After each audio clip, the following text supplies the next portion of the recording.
విధంగా కూడా ఓ విధంగా చూసుకోవచ్చు. యా రైట్, వివీరావు గారు మరలా మాట్లాడదాం మనం. యా చెప్పండి. యా శాస్త్రి గారు నమస్కారం అండి. నమస్తే సార్, మొత్తంగా చూస్తున్నాం ట్రంప్ వ్యవహార శైలి అగ్రరాజ్యమా ఒక నియంత రాజ్యమా అన్నట్టుగా మారిపోయిన పరిస్థితి. అటు వెనిజులా మీద దాడి చేయటం, ఇటు రష్యా ట్యాంకర్లను సీజ్ చేయటం. సో ఏంటి అంటే ఒక అగ్రరాజ్యంగా ఉన్న దేశం ఏది చేసినా చలామణి అవుతుందన్న ఉద్దేశంలో ట్రంప్ ఉన్నారా ఏంటి? అసలు పరిస్థితులను ఎలా చూడాలంటారు? ప్రపంచ పరిస్థితులు ఎలా మారుతున్నాయి అసలు? అంటే మన వరకు దేశానికి చూస్తే ఈ రెండు రాష్ట్రాలు ఏంటంటే, అమెరికాకి ఉన్న సమస్య ఏంటంటే, ఒకటి ఆయిల్ రిఫైనరీస్ కావాల్సిన ఆయిల్ కావాల్సింది తెచ్చుకోవాలి. ఎందుకంటే అది కెనడా రష్యాతోనే దొరుకుతుంది.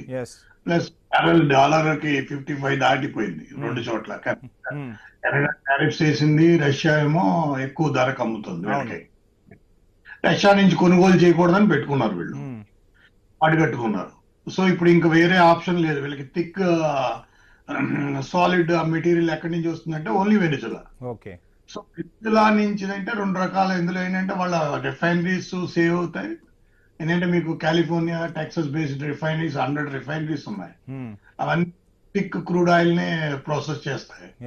ఆ క్రూడ్ ఆయిల్ ఎక్కడ దొరుకుతుందంటే మీకు వెనిజులానే దొరుకుతుంది. సో వెనిజులా ఒకటే ఆప్షన్ ఉంది. So to safeguard the Venezuela option చేయడం కోసం వాళ్ళు ఏంటంటే, వీళ్ళు ఈ రిఫైనరీస్ అన్ని అక్కడ జార్జ్ డబ్ల్యూ బుష్ అంటే వీళ్ళ పార్టీ కూడా ఆయనవి, రిఫైనరీస్ ఆయనవి. సో వీళ్ళు ఏంటంటే దాన్ని అడ్డం పెట్టుకున్నారు. రెండోది ఏంటంటే డాలర్ పడిపోతుంది. సో డాలర్ పడిపోకుండా ఈయన ఏంటంటే కాంప్రహెన్సివ్ గా ఆయిల్ కంట్రోల్ చేస్తే ఆయిల్ ప్రైసెస్ ని నేను కంట్రోల్ చేయగలను. దాని ద్వారా ఏంటంటే ఎనర్జీ ప్రైసెస్ మీద నాకు ఒక రకమైన పట్టు ఉంటుందని చైనా మీద. ఎందుకంటే ఇప్పుడు వీళ్ళు 50 ట్యాంకర్లు ఏం చేశారు, ఎప్పుడైతే మజూరోని పట్టుకున్నారో అతను ఇన్వెస్టిగేట్ చేస్తుంటే వాడు అతను చెప్పేశాడు ఏంటి, ఇలాంటి ట్యాంకర్లు ఉన్నాయి, ఇలా ట్యాంకర్ ద్వారా మా దగ్గర నుంచి తీసుకెళ్లిపోతూ ఉంటారని. సో అవన్నీ వాళ్ళు ట్రాక్ చేస్తున్నారు. ట్రాక్ చేసి ఆ ఆయిల్ ట్యాంకర్స్ అన్నిటినీ వాళ్ళు చైనాకి, అవన్నీ వెళ్ళేవన్నీ చైనాకే మాక్సిమం చేస్తున్నాయి. కానీ మనం కూడా కొంటున్నాం కొన్ని. రిలయన్స్ పెట్రోకెమికల్స్ వాళ్ళు కొంటున్నారు. సో ఇవి ఏంటంటే ఆ ఆయిల్ తక్కువ చీప్ రేట్ కి చైనా ఇండియా కొంటుందని చెప్పి తెలిసి అతను ఏంటంటే ఏదో రకంగా to protect the dollar. So మనకు ఒక అడ్వాంటేజ్ ఉంది, ఒక డిసడ్వాంటేజ్ ఉంది. మనకి అడ్వాంటేజ్ ఏంటంటే ఇతను స్ట్రీమ్ లైన్ చేయడం ద్వారా మనకి 25% అలొకేషన్ ఆల్రెడీ బడ్జెట్ లో మనం చేసుకుని ఎదురుకెళ్తున్నాం.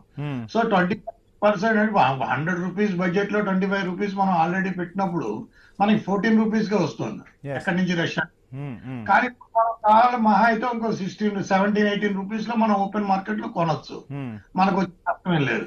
కాదే చైనాకి చాలా ఇబ్బంది అవుతుంది, ఎందుకంటే మాక్సిమం ఆయిల్ అక్కడి నుంచే తెచ్చుకుంటున్నారు వాళ్ళు. వాళ్ళకి ఇబ్బంది అయింది, రష్యన్స్ కి ఇబ్బంది అయింది, రష్యన్స్ ప్రొటెక్ట్ చేయవలసి వచ్చింది.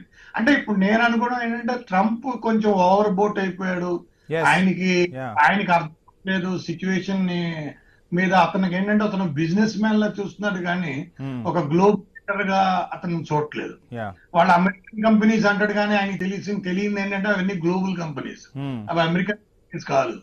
అవి headquartered in US. It doesn't mean they are American companies, they are global companies, they are operation across the globe. So అతనికి అలాంటి మీద కాన్సెప్చువల్ ఫ్రేమ్ వర్క్ అంటే డిఫెన్స్ అండ్ డిప్లొమసీ మీద పట్టు లేకపోవడం. సో అతను ఏంటంటే లాంగ్ టర్మ్ లో అమెరికాని పెద్ద ఒక ఎలాంటి సిచ్యువేషన్ తీసుకెళ్తుంటే బోరిస్ ఎల్సన్ లాగా రష్యా ఇరాక్ బోరిస్ ఎల్సన్ తర్వాత డిజాల్వ్ అయిపోయిందో అమెరికాని డిజాల్వ్ అయ్యే పరిస్థితి తీసుకెళ్లిపోతారు. ఏ కంట్రీ కూడా ఇంకా మీకు వాళ్ళతో హ్యాండిల్ చేయడానికి ఒప్పుకోదు. జీవీఆర్ శాస్త్రి గారు మాట్లాడదాం, మనం ఒక షార్ట్ బ్రేక్ తీసుకుందాం. Stay tune.